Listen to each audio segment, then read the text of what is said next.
ياسين والقرآن الحكيم إنك لمن المرسلين على صراط مستقيم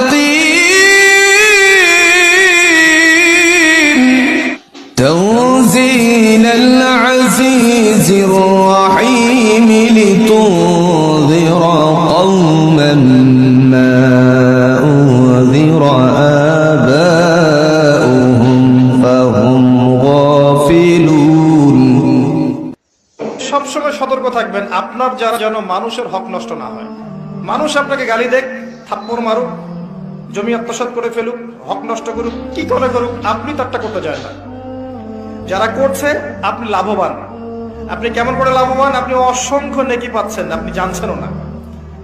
যেই আপনার বিরুদ্ধে মনে করেন আপনি নিষ্পাপ, আপনি মাজলুম, আপনি কোনো অন্যায় করেন নাই, আপনার বিরুদ্ধে জুলুম করা হচ্ছে, অপবাদ দেওয়া হচ্ছে, আপনাকে আন্ডারস্টিমেট করা হচ্ছে, ইত্যাদি ইত্যাদি, আপনি বসে বসে নেকি পাচ্ছেন, বসে বসে নেকি পাচ্ছেন। এবং পরকালে কিয়ামতের মাঠে উঠে দেখবেন অসংখ্য নেকি অটোমেটিক আপনার আমলনামে চলে আসবে।